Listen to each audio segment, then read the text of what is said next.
vamos a continuar ahora hablando acerca de las operaciones con conjuntos, ¿de acuerdo? La primera operación con la que nosotros vamos a toparnos es la unión. De manera trivial, de manera vulgar, podríamos decir que la unión va a agarrar todos los elementos, ¿de acuerdo? Todos los elementos.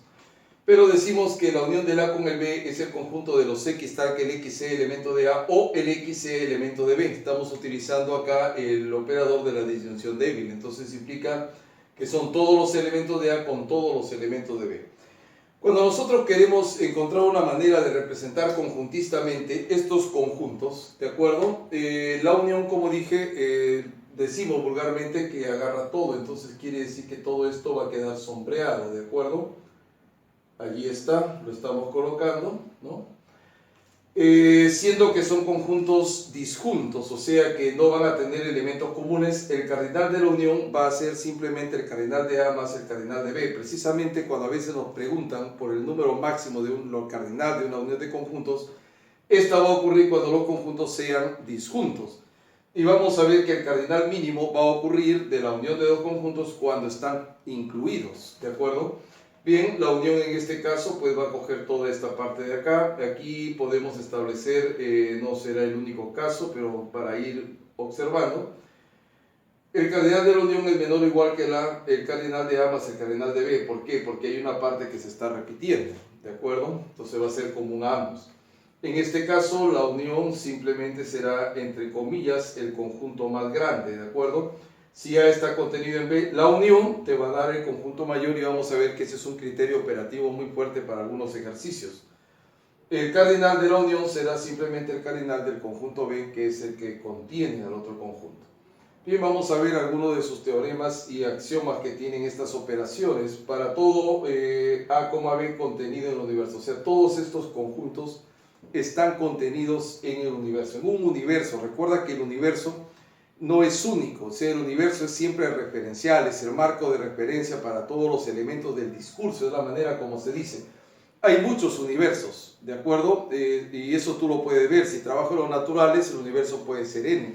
Si trabajo en los enteros, el universo puede ser z y así sucesivamente. Pero no solamente hablamos de conjuntos numéricos importantes, notables, sino pueden ser otro tipo de conjuntos también.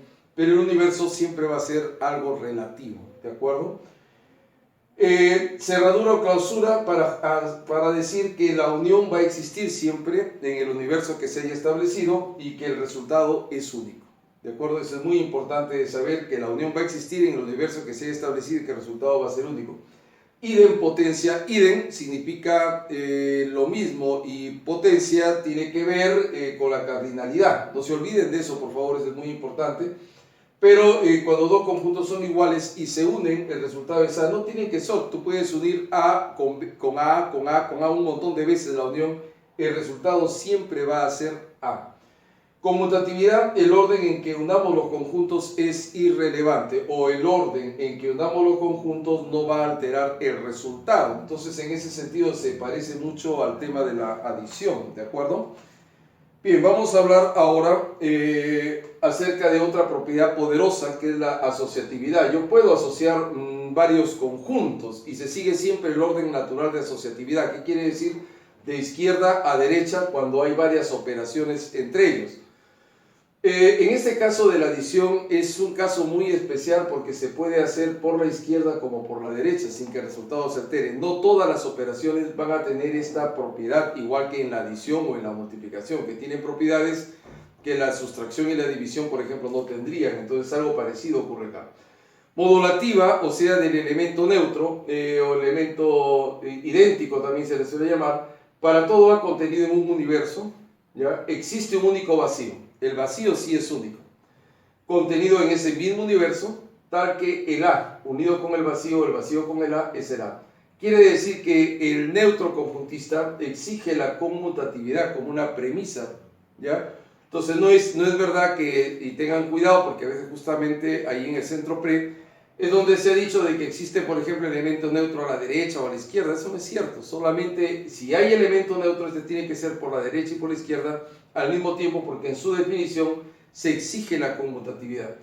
Absorbente conjuntista. Ya te has dado cuenta que yo en este caso no he colocado que para todo existe un único universo. ¿Por qué? Porque no existe un único universo.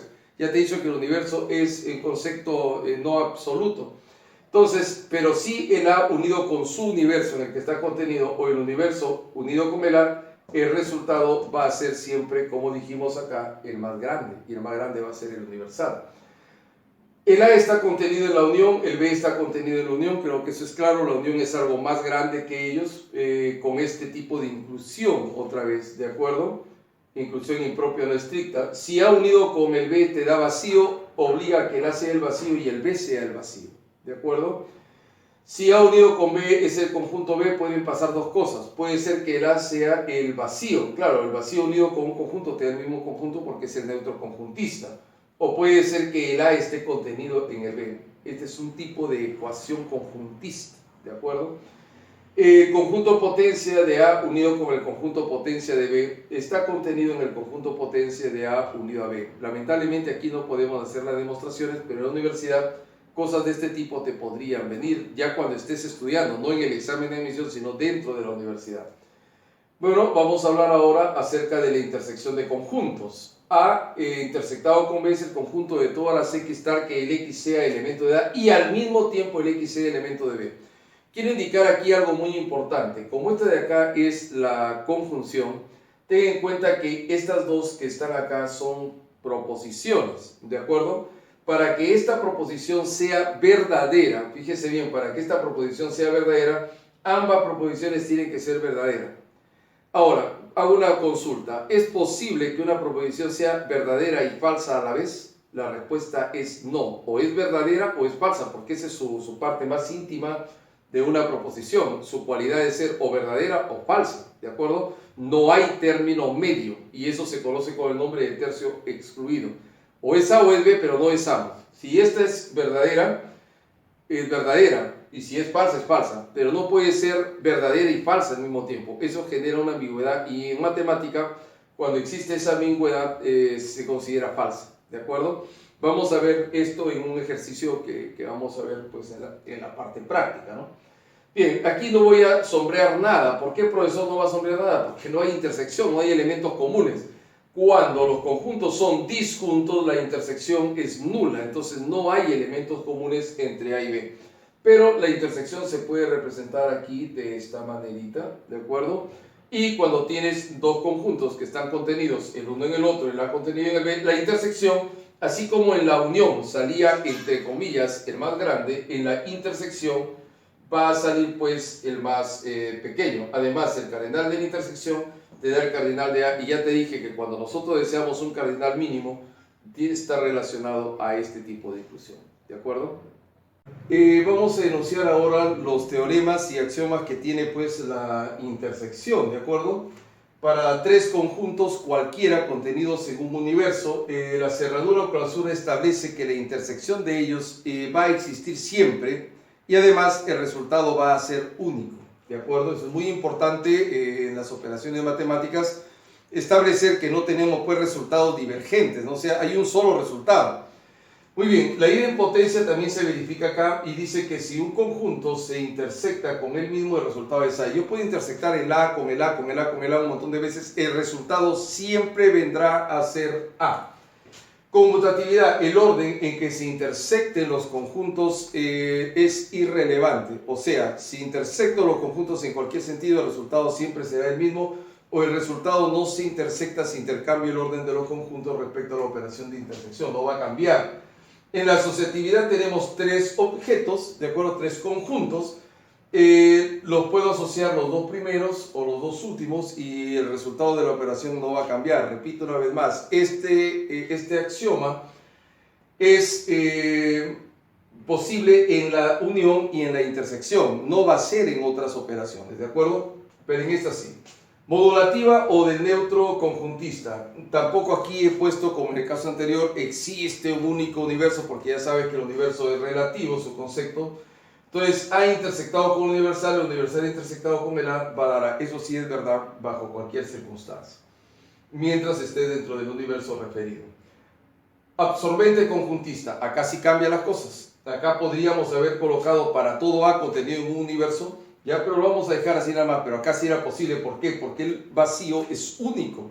Entonces, A intersectado con el vacío intersectado con A, el resultado va a ser A. Es algo así como A por 0, 0 por A que te da 0. Entonces hay mucha analogía entre 0 y el vacío y el universal y el número 1, ¿de acuerdo? Bien, aquí sí hay unas propiedades curiositas que vamos a tratar de destacar y son las siguientes. Distributividad. Mira, amigo, si tú tienes afuera A unido a B, ¿ya? Aquí lo estoy aplicando por la izquierda, pero esta propiedad se puede aplicar por la derecha del mismo modo. Fíjate bien, este primero le distribuye al B, entonces como tú te darás cuenta te queda A unión B, ¿de acuerdo? Y luego este le distribuye al C y luego te das cuenta que tú tienes A unión C. ¿Qué operación no has tocado hasta este momento? Hemos tocado la unión porque hemos distribuido, pero no se ha tocado la intersección. Eso va en B. Análogamente, cuando tú tienes A intersectado con B, esto lo ataca a este, entonces te va a quedar A intersectado con B, y luego este A lo ataca a este otro y te va a quedar A intersectado con el C. ¿De acuerdo? Y la operación que quedaría, digamos, que no ha sido utilizada es la unión, y esa justamente va en medio. Aquí ya hay una diferencia de por qué la adición y la multiplicación no son lo mismo, de acuerdo que las operaciones de intersección y unión. En principio porque tú ves que la distributividad es tanto de la unión hacia la intersección como de la intersección hacia la unión. En cambio, en las operaciones aritméticas usuales, solo la multiplicación es distributiva respecto a la adición. Muy bien. Mira, el conjunto potencia de la intersección del A con el B es lo mismo que intersectar el potencia del A con el potencia del B. Produce el mismo resultado. El cardinal de la unión de dos conjuntos va a ser el cardinal del primero más el cardinal del segundo menos el cardinal de la intersección de los dos. Esto puede ser extendido a 3, a 4, a n conjuntos, ¿ya? Y ahí se utilizan los números ya combinatorios, y eso es algo interesante que lamentablemente a veces no se muestra, pero hay y deberían haber ejercicios un poquito más fuertes referidos a este cálculo con cardinales. Absorción. Si yo tengo el A contenido en el A unido a B, se entiende que el A unido a B es el más grande, ¿de acuerdo? Porque tiene algo más que el simple A, tiene al B también. Entonces, la intersección entre el pequeño y el grande, ¿cuál sale? Sale el pequeño, ¿de acuerdo? Y la unión del A con la intersección es más pequeño que el A. La intersección está contenida en el A, la intersección está contenida en el B. Entonces es el que está contenido, el más pequeño, sale en la unión también el más grande, ¿de acuerdo? Eso de ahí también ustedes lo utilizan en su curso de razonamiento lógico para hacer algunas reducciones. Bien, vamos a hablar ahora acerca de la diferencia de conjunto. Podría hablar de A menos B tanto como de B menos A, pero vamos a contentarnos con eso. ¿Qué significa A menos B? A menos B significa así de golpe el conjunto de elementos que son solo de A, ¿ya? A menos B significa el conjunto de elementos que son solo de A. ¿Cómo lo decimos? X pertenece al A y X no pertenece al B. ¿De acuerdo? Y X no pertenece al B. Muy bien, si yo deseo A menos B, entonces acá tendría que marcar este que está aquí. ¿De acuerdo? Si yo quisiera B menos A, marcaría lo de acá. ¿Cuándo pasa eso, profesor? Eso ocurre cuando estamos hablando de los conjuntos disjuntos. Si la intersección del A con el B es el vacío, A menos B será el A, B menos A será el B. ¿De acuerdo? El cardinal de A menos B será el cardinal de A, el cardinal de B menos A será el cardinal de B. Mira, A menos B vendría a ser esta parte que está acá. Si yo quisiera B menos A, sería esta media luna, vamos a hablar así, que estaría aquí. Si el A está contenido en B, esta es otra de las técnicas operativas muy importante. En un ejercicio vamos a mencionar esto también. A menos B va a ser el vacío. ¿Por qué? Porque si todo elemento de A es elemento de B y la diferencia se define como los elementos que son solo de A, pues si son solo de A, ningún elemento es solo de A, porque todo elemento de A es elemento de B. Entonces la diferencia va a ser el vacío. Acá tenemos varias propiedades curiositas acerca de la diferencia de conjuntos. La diferencia de conjuntos también se puede poner como el conjunto A menos la intersección. También se puede poner como el conjunto, B menos A, al revés sería B menos la intersección. También puede ser la unión de los conjuntos menos el B. Basta que lo observes y te vas a percatar de que eso es totalmente correcto. Mira, esta es una curiosidad. A menos el vacío te da A, ¿de acuerdo? El vacío menos A te da el vacío. Y A menos A te da el vacío. Ojo a este tipo de curiosidad. Aquí no hablamos de distributividad, otra vez te repito. ¿Por qué, profesor? Porque si fuera distributiva te quedaría A menos B, A menos C y la unión. Pero acá es al revés. A menos B es cierto, A menos C es cierto, pero en lugar de unión, ¿a qué cambia? A intersección. ¿Te das cuenta? Cuando yo tengo con la intersección, entonces te queda A menos B, A menos C. Perfecto, pero si acá es intersección, ¿acá qué cosa es? Unión. ¿Ok? Ahora, A unido con B menos C sería A menos C, B menos C. Acá sí se cumpliría una cierta distributividad, pero por la derecha o de derecha a izquierda. Lo mismo ocurrirá con el caso de la intersección. Ahora, para una operación ser distributiva, lo tiene que ser pues por la derecha y por la izquierda. Ya hemos visto que por la izquierda no va a ser, aunque lo puede ser por la derecha, ¿de acuerdo?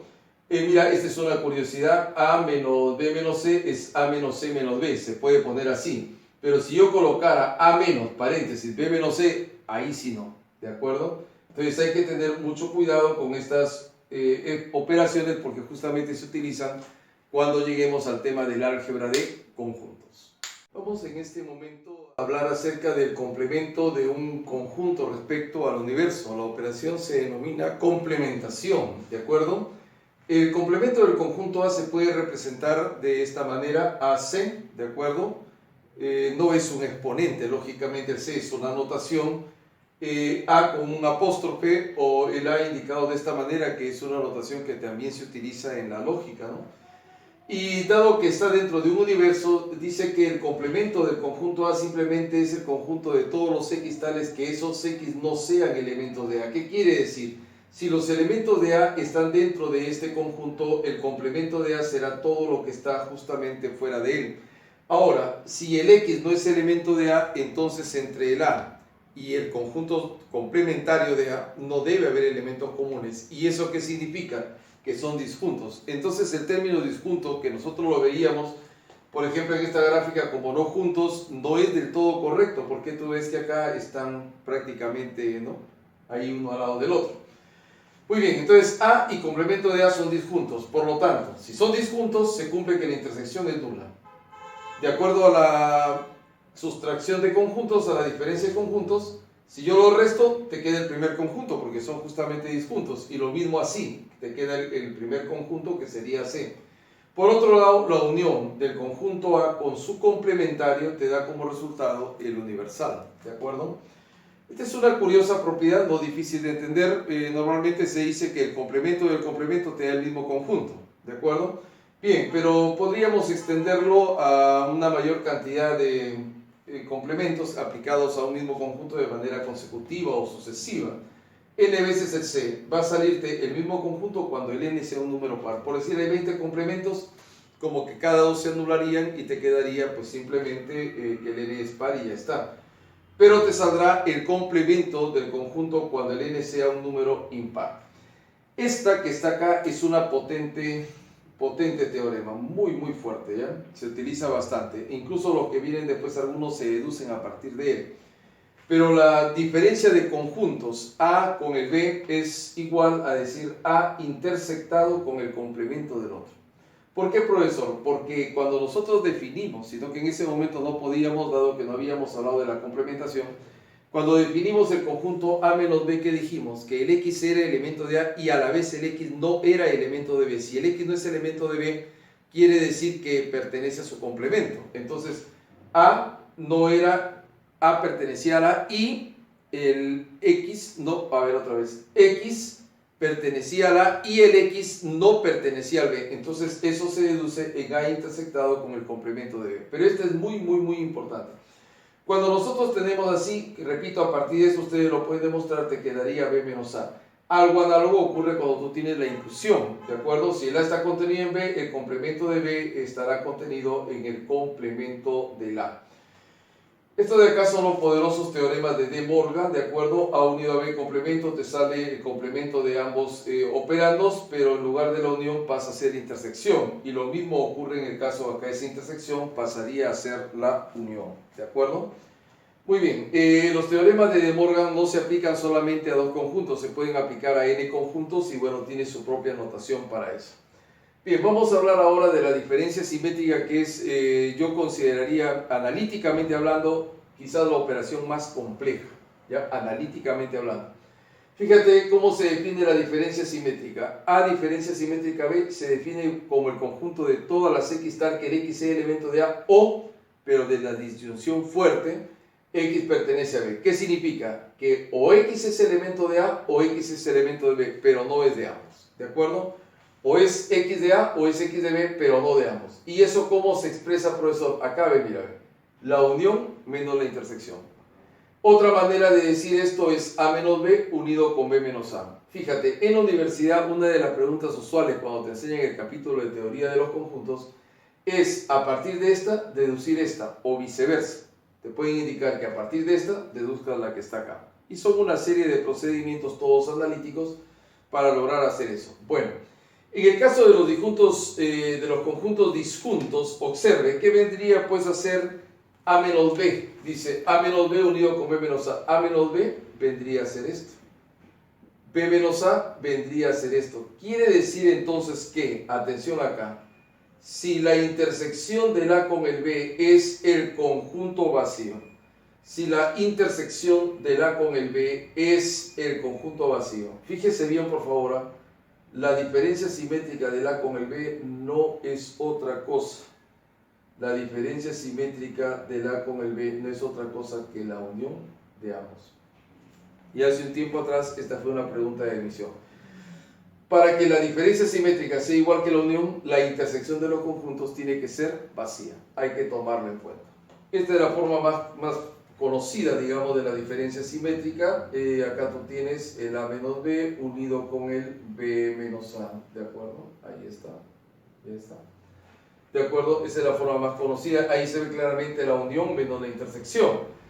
Pero en este caso es igual, si es A menos B unido con B menos A. A menos B, nosotros ya sabemos que es el vacío, ¿de acuerdo? Unido con B menos A. Quiere decir que si el A está contenido en B, fíjese bien, si el A está contenido en el B, ¿ya? ¿Qué va a ocurrir, profesor? Va a ocurrir que la diferencia simétrica entre el A y el B, o sea, A diferencia simétrica, esto de acá, simple y llanamente sea B menos A. Profesor, una vez más, ¿por qué sale B menos A? Porque la diferencia simétrica es A menos B unido con B menos A. Pero A menos B vendría a ser pues el conjunto vacío porque el A está contenido en el B. ¿De acuerdo? Y unido con B menos A, el vacío relativo a la unión es su módulo, entonces te quedaría solamente el B menos A. ¿Eso cuándo ocurre? Ocurre cuando el A está contenido en B y su representación gráfica vendría a ser más o menos de este modo. Ya está. ¿Qué propiedades tiene o qué teoremas tiene la diferencia simétrica? Conmutatividad, quiere decir que el orden de los operandos no va a alterar el resultado.